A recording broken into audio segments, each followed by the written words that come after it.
सुगावा प्रकाशकाच्या वतीनं लेखक उत्तम कांबळे लिखित अनिष्ठ प्रथा, प्रथा ही न्यारी आणि सुरेश खाडे लिखित बौद्ध धम्म आणि काश्मीर या पुस्तकांचे मान्यवरांच्या हस्ते पत्रकार भवन येथे प्रकाशन करण्यात आले. अध्यक्षस्थानी प्रकाश जावळे, प्रमुख उपस्थिती भंते हर्षवर्धन, रमाईपुत्र विठ्ठल गायकवाड, प्रसिद्ध निवेदक दीपक मस्के, पत्रकार दत्ता सूर्यवंशी, संजय कडवे सर, शालिनी आई गायकवाड, अर्चनाताई कुंडकर, केपी घागट, सबस्टीन मरियप्पन, आयवन थॉमस इत्यादी मान्यवर उपस्थित होते. कार्यक्रमाचे प्रास्ताविक आयोजक जूली थॉमस, सूत्रसंचालन ॲडव्होकेट नितीन घोडके. आभार विठ्ठल गायकवाड यांनी मानले. आलेल्या सर्वांचं स्वागत. महाराष्ट्राच्या साहित्यिक, वैचारिक आणि परिवर्तनवादी क्षेत्राला सातत्याने गतिमान करणाऱ्या सुगावा प्रकाशनातर्फे आपल्या सर्वांचे स्वागत. गेल्या 50 वर्षाहून अधिक काळ सुगावाने फुले शाहू आंबेडकर यांच्या स्वप्नातील समाज घडविण्यासाठी विविध विषयावरील ग्रंथ प्रकाशित केले आहेत. ज्येष्ठ सामाजिक नेते प्राध्यापक विलास वाघ यांच्या नेतृत्वाखाली सुरू झालेला प्रकाशनाचा प्रवाह प्रकाश जावळे यांनी तेवढ्याच निष्ठेने आणि निर्धाराने आपल्या हाती घेतला. हेही सांगताना मला खूप आनंद होत आहे. सुगावा प्रकाशनाची वाटचाल आता जावळे साहेबांच्या नेतृत्वाखाली भक्कमपणे सुरू आहे. आणि वाघ सरांनी जी धुरा, मला वाटतं मला कोणी ओळखत नसेल, पुण्यातही नाही, महाराष्ट्रातही नाही. कारण आम्हाला लवकर पाडसरे आणि दाभोळकर व्हायचं नव्हतं, म्हणून आम्ही 50 वर्ष वाघ सरांच्या मागे राहिलो. 2016 साली त्यांनी आम्हाला पुढे आणलं. ही चळवळ मी 92 सालापासून चालवत होतो. पडदे आडून जेव्हा जेव्हा त्यांना आर्थिक संकट यायचं, माझ्याकडे यायचे, लेखा एवढी प्रती काढायची, लेखक काय पैसे देत नाहीत, माझ्याकडे काय पैसे नाहीत. 92 सालापासून मी धुरा चालवली. शेवटी 2016ला मी त्यांच्या समोर आलो आणि त्यांचं ते कार्य आहे ते घेतलं. त्यालाही 1-2 कोटीची मागणी होती. लोक चेक घेऊन रेडी होते की सर हे 2 कोटी घ्या आणि सुगावा आम्हाला द्या. ते म्हटले सुगावाचा मालक आहे, त्याला विचारून या. त्यांना माहिती नसेल सुगावाचा मालक कोण आहे. असाच विषय सरांसमोर झाला आणि सरही म्हटले होते कोण जावळे मला माहित नाही, मी समोरच होतो.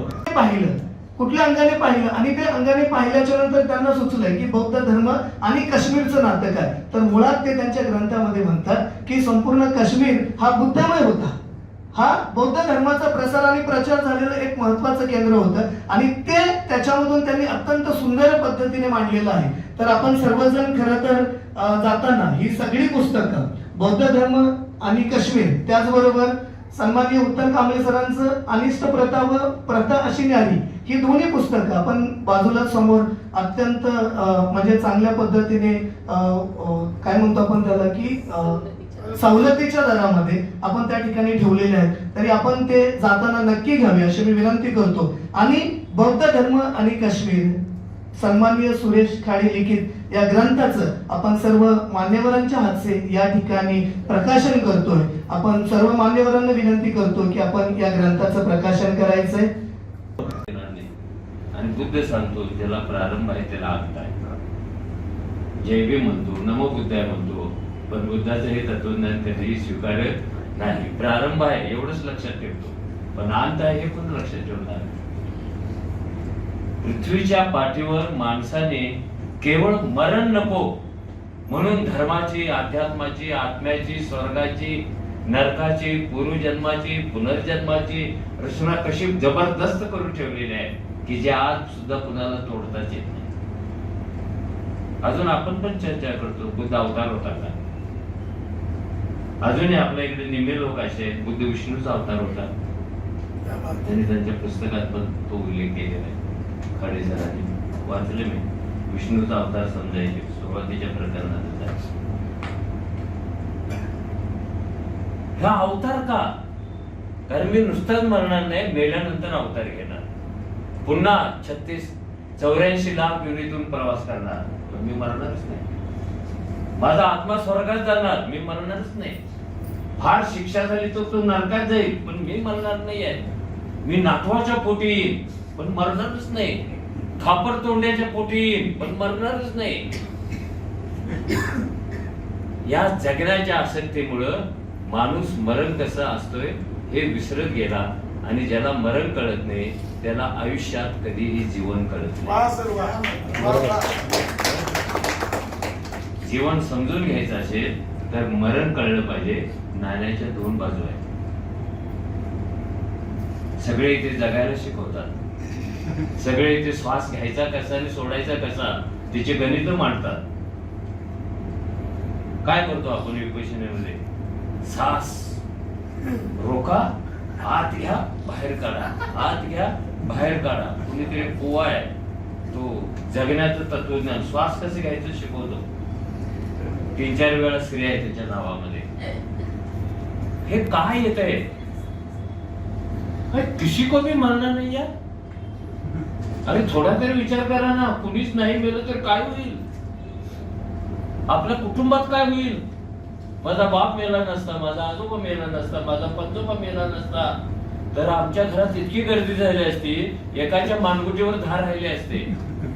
बरे झाले मेले, मला जागा मिळाली. नवीन निर्माण होतं, कारण ते संपल्याशिवाय नवीन काहीच येत नाही. तुम्हाला नवीन पाहिजे असेल तर जागा मोकळी करावी लागते. म्हणून महापरिनिर्वाणाच्या वेळेला बुद्ध एखाद्याने प्रियेवर प्रेम करावं, लेकरावर प्रेम करावं, अशा पद्धतीनं तो मृत्यूविषयी बोलत होता.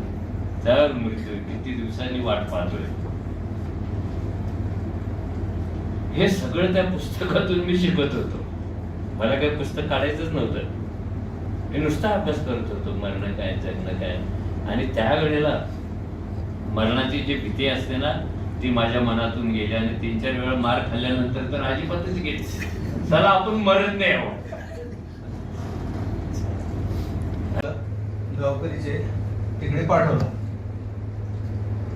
2-4 दिवसांनी संभाषण झालं त्यांच्याशी माझं फोनवरती. त्यांचा प्रश्न आला मला, छापू का? घाबरलो, म्हणजे छापायला दिला ना. मला विचारलं हे छापू का, म्हणजे काहीतरी गडबड असणार. म्हटलं हे तर आपण आपले भोगलेलं आहे का, आता परत नको व्हायला. मी म्हटलं नका छापू. कुठे गेला लेख मला काही माहित नाही. ती माझी पहिली इंटरॅक्शन त्यांच्या बरोबरची. दुसरी इंटरॅक्शन सोलापूरला नामदेवराव होटकरांचा शताब्दी महोत्सव होता.